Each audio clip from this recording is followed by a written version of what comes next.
नमस्कार दोस्तों, stock market studies में फिर से एक बार आपको बहुत बहुत स्वागत है। तो आज मैं फिर से आपके सामने कुछ इंपॉर्टेंट कंपनी का अपडेट शेयर करने वाला हूँ।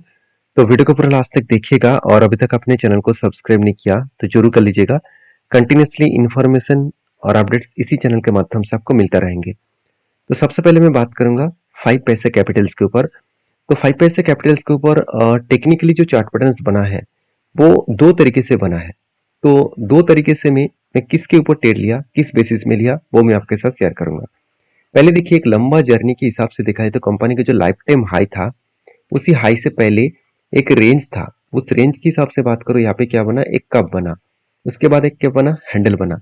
तो कफ विथ हैंडल पैटर्न यहाँ पे बना है और इस कफ विथ हैंडल पैटर्न बनने के बाद यहाँ पे क्या हुआ, कंपनी के ऊपर एक ब्रेकआउट हुआ।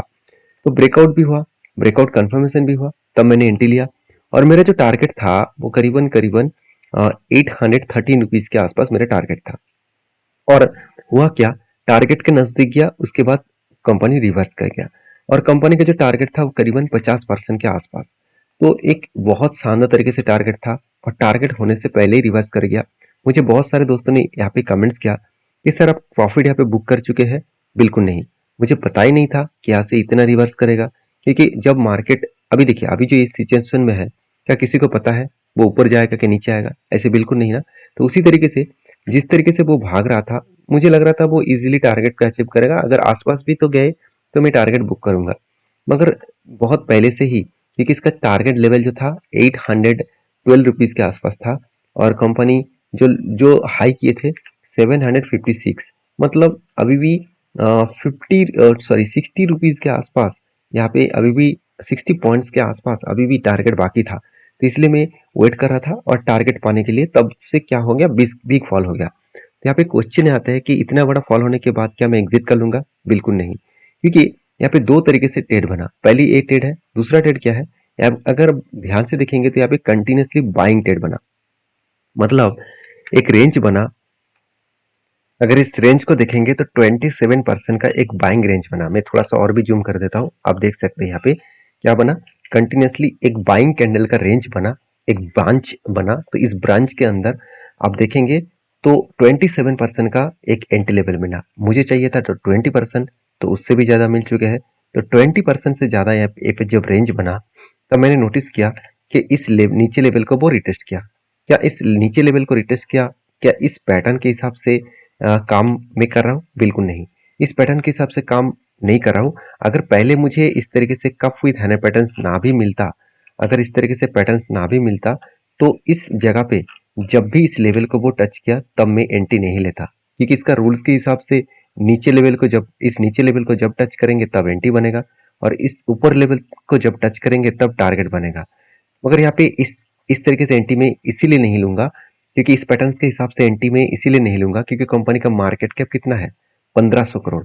एक छोटा सा micro cap, sorry small cap type company है। तो स्मॉल कैप के रूल्स के हिसाब से 200 डेज ये में जो है, इसके नीचे आपको इस रेंज का लेवल नीचे होना चाहिए था। मतलब ये जो लेवल है, ये लेवल इस 200 डेज के नीचे होना चाहिए था। अगर नीचे होता तब मैं एंट्री लेता और टारगेट तक मैं वेट करता। तो पहले तो मेरा एक एंट्री बन चुके हैं, तो इस टारगेट, इस एंट्री लेवल्स को मैं यूज नहीं करूंगा।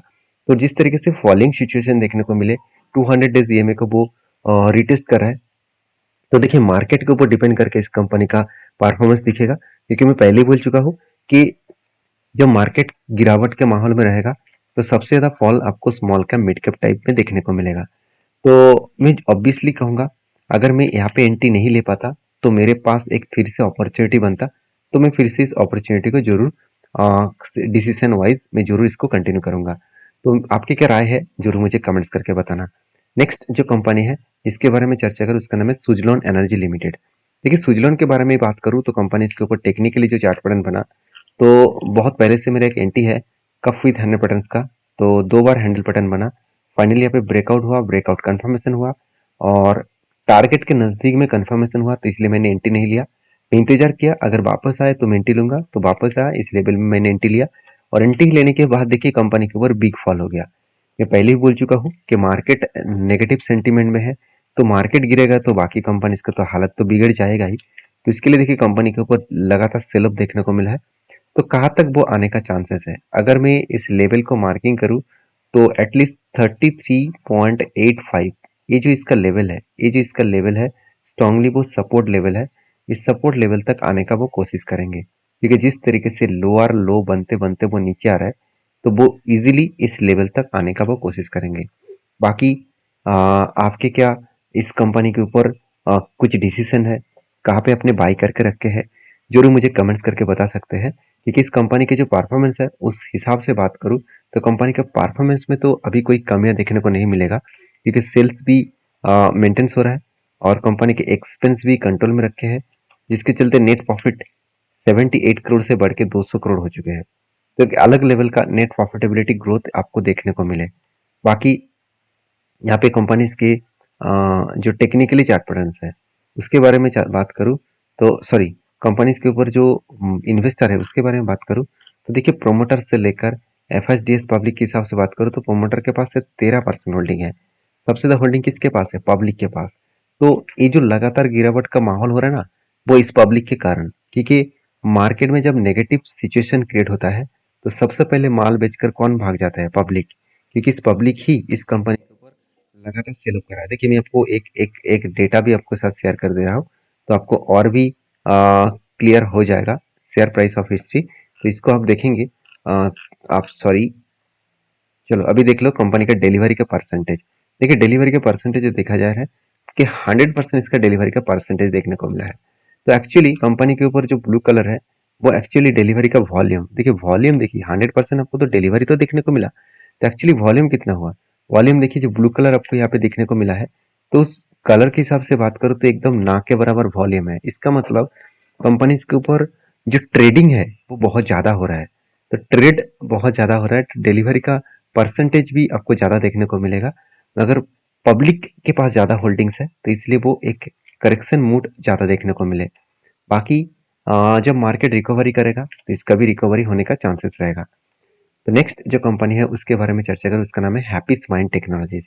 देखिए, हैप्पीस माइंड टेक्नोलॉजीज लिमिटेड, तो एक देखा जाए तो एक ऐसी कंपनी है जिसके ऊपर आपको याद रखना है कि कंपनी का जो मार्केट कैप है, उस मार्केट कैप के हिसाब से बात करूं तो कंपनी एक छोटा सा कंपनी है, करीबन 12,000 करोड़ के आसपास, मतलब एक स्मॉल कैप टाइप कंपनी है। तो इस कंपनी के ऊपर देखिए, आरओसी आरओई के बारे में बात करूँ तो एक एवरेज लेवल के ऊपर है, 27% के ऊपर है, 28% के ऊपर है, मतलब बेस्ट तरीके से एवरेज लेवल देखने को मिला।